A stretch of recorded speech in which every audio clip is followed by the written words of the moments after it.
अस्सलाम वालेकुम and welcome to W P mentor. मैं हूं मोहम्मद इदरीस और इस वीडियो में हम अपने वर्डप्रेस थीम का फूटर डायनामिक बनाएंगे। फूटर में हमारे दो चीज़ें हैं, एक तो सोशल लिंक्स हैं ये वाले, ठीक है, और एक राइट साइड पे हमारा कॉपीराइट टेक्स्ट है। ये काफ़ी लाइट कलर में लिखा हुआ है, तो इसे मैं सिलेक्ट करूँगा तभी मेरे ख्याल में आपको ये शो होगा, तो इसलिए मैं आपको सेलेक्ट करके दिखा रहा हूँ। ठीक है, तो इनको डायनामिक करने के लिए हम वर्डप्रेस के कस्टमाइज़र में ऑप्शन ऐड करेंगे। कस्टमाइज़र कहते हैं, अगर हम कस्टमाइज़ को क्लिक करें तो जो पेज ओपन होता है उसे कस्टमाइज़र कहते हैं। ये कस्टमाइज़र है, ठीक है। जैसे यहाँ पे कुछ ऑप्शन ऑलरेडी शो हो रहे हैं, हम यहाँ पे दो ऑप्शन और शो करेंगे, सोशल लिंक्स का और कॉपीराइट का। ठीक है, तो चलिए स्टार्ट करते हैं।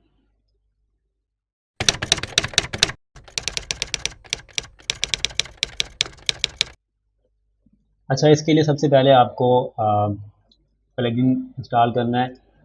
बहुत ही ज़बरदस्त प्लगइन है। ये अभी अभी किसी डेवलपर ने डेवलप किया है। अगर हम कोडिंग के ज़रिए ये ऑप्शन ऐड करें तो हमें बहुत ज़्यादा मेहनत करनी पड़ेगी, लेकिन इस प्लगइन से बहुत ही आसानी से इस जगह पे हमारे ऑप्शन ऐड हो जाते हैं। तो कौन सा प्लगइन है, यहाँ पे हम लिखेंगे CUSTO कस्टमाइज़र UI। ठीक है, कस्टमाइज़र UI लिखेंगे तो यहाँ पे ये नीचे एक प्लगइन है कस्टमाइज़र UI के नेम से ही है, तो इसका ऑथर है क्रिस पर्को। ठीक है, तो अभी आप देख सकते हैं इसी 10+ एक्टिव इंस्टॉलेशन रहेंगे, इसके बारे में अभी लोगों को ज़्यादा नहीं पता। ठीक है, तो इसे हमने कर लेना है इंस्टॉल।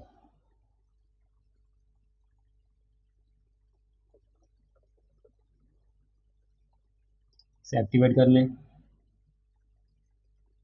और यहाँ पे हमारे पास एक न्यू ऑप्शन आ गया है कस्टमाइज़र UI के नेम से। इसे ओपन करें तो यहाँ पे अब हमने जो सेक्शन क्रिएट करना है उसका नेम देना है। जैसे यहाँ पे कुछ सेक्शंस हैं ऑलरेडी, ठीक है, तो हम सेक्शन क्रिएट करना चाह रहे हैं सोशल लिंक्स।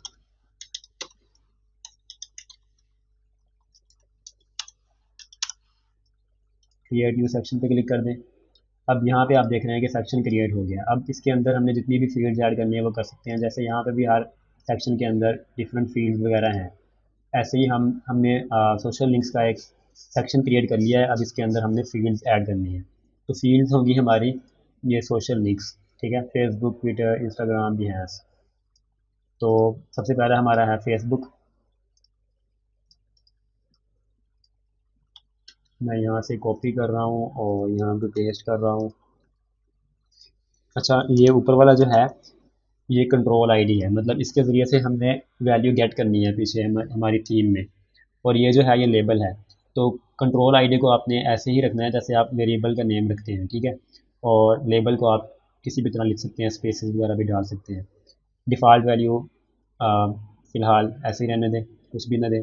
और क्रिएट न्यू कंट्रोल पे क्लिक कर दें, तो ये हमारा एक कंट्रोल क्रिएट हो गया है। इसे यूज़ करने का फंक्शन भी उन्होंने दे दिया हुआ है। ये बहुत ही ज़बरदस्त चीज़ है कि आपको ये फंक्शन खुद नहीं लिखना पड़ेगा। अच्छा, इसके बाद हम ट्विटर को कॉपी कर लेते हैं। ट्विटर मेरे ख्याल में कॉपी नहीं होगा, इसे हम यहाँ से ही लिख लेते हैं। एक्चुअली कॉपी करने की आदत बहुत ज़्यादा है, तो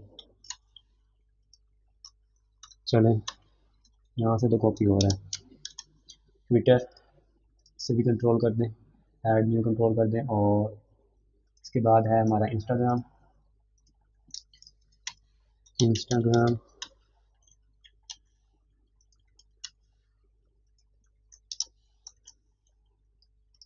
क्रिएट न्यू कंट्रोल, और उसके बाद बिहेंस।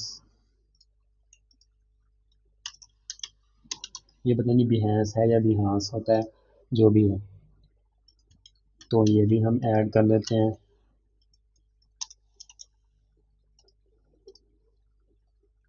ठीक है, ये हमारे सोशल लिंक्स ऐड हो गए हैं। अब अगर हम अपना ये कस्टमाइज़र वाला पेज रिफ़्रेश करें तो यहाँ पे सोशल लिंक्स का एक न्यू सेक्शन आ गया है। इसे अगर हम फर्दर ओपन करें तो यहाँ पे फेसबुक, ट्विटर, इंस्टाग्राम, बिहेंस आ रहा है। ठीक है, और यहाँ पे ये हैश हैश वैल्यू शो हो रही है, क्योंकि मैं ये लेक्चर दूसरी बार रिकॉर्ड कर रहा हूँ, तो इस वजह से ये पिछली वैल्यूज यहाँ पे शो हो रही हैं। जब पहली बार रिकॉर्ड कर रहा था तो माइक मैं ऑन करना भूल गया था, तो आवाज़ ही रिकॉर्ड नहीं हुई थी। खैर, इसके बाद हमने जो करना है काम वो है, हमने इसके लिए कॉपीराइट के लिए भी एक सेक्शन ऐड करना है। तो उसके लिए अब यहाँ पे हम नाम लिख लेंगे copy right, create new section. तो ये यहाँ पे नीचे आ गया, ठीक है। अब इस सेक्शन में जो भी फील्ड ऐड करनी है वो हमने यहाँ से करनी है, ठीक है।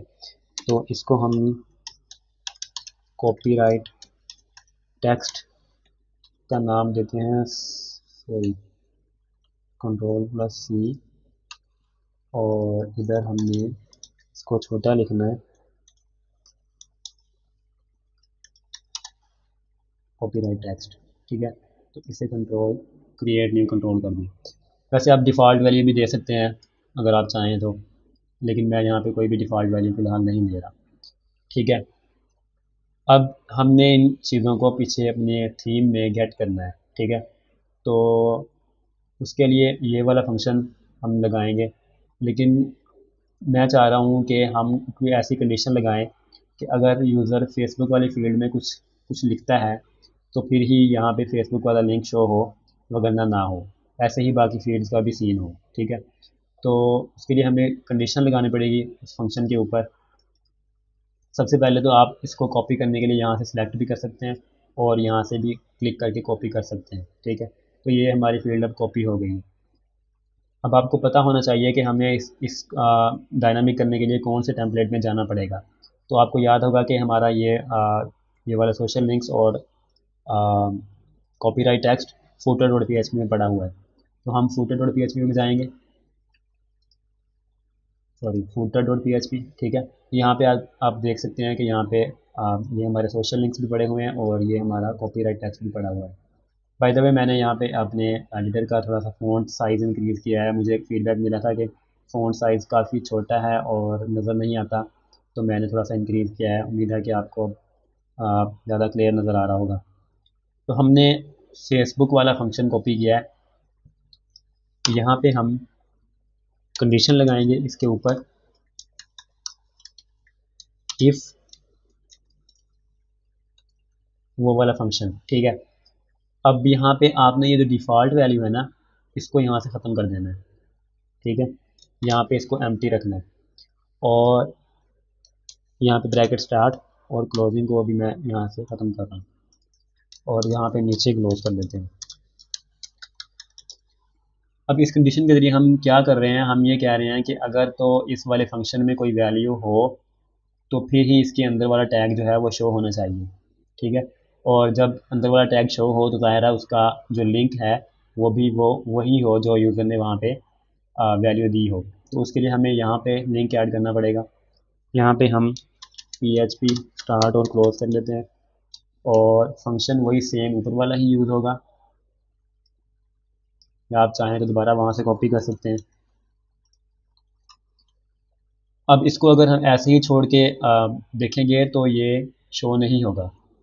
इसकी वजह क्या है कि इसके साथ हमें एको भी लगाना पड़ेगा। नॉर्मली वर्डप्रेस का रूल ये है कि जिस भी फंक्शन के साथ गेट लगा होता है उसके साथ आपको एको लगाना होता है उससे फ्रंट एंड पे शो करने के लिए। अगर आप उस पर कंडीशन लगा रहे हैं तो आपको एको लगाने की ज़रूरत नहीं है। अगर आप उसे शो करवा रहे हैं फ्रंट एंड पे तो आपको उसके साथ एको लगाना पड़ता है, जिस फंक्शन के साथ भी गेट हो, ठीक है। तो ये हमारा एक हो गया। अब हम नेक्स्ट कर लेते हैं हमारा ट्विटर।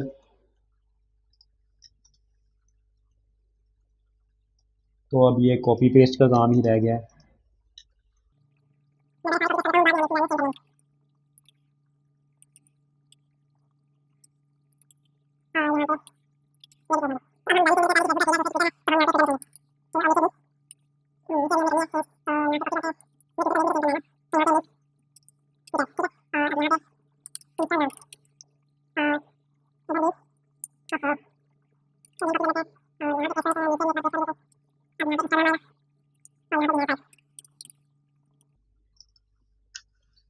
अच्छा, अब ये जो नीचे कॉपीराइट का टेक्स्ट है, स्टैटिक टेक्स्ट, इसको हम डिलीट कर देंगे और यहाँ पे डायनामिक फंक्शन पेश कर देंगे। इस पर हम कोई कंडीशन नहीं लगाएंगे क्योंकि ये है ही टेक्स्ट।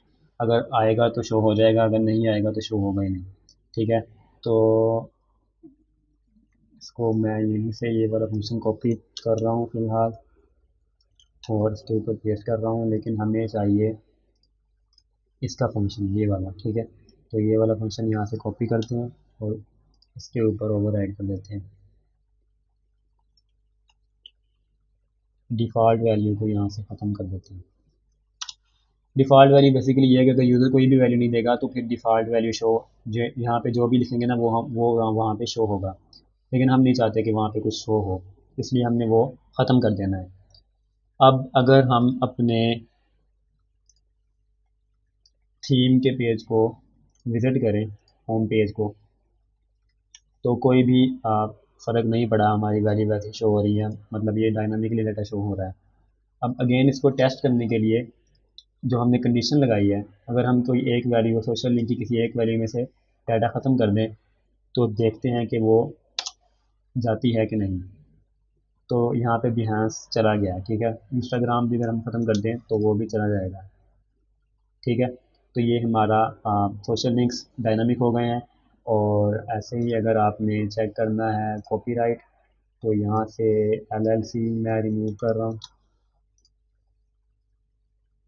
और यहाँ पे आप देख सकते हैं कि LLC अब यहाँ से रिमूव हो गया, ठीक है। तो ये हमारा फूटर भी डायनामिक हो गया है।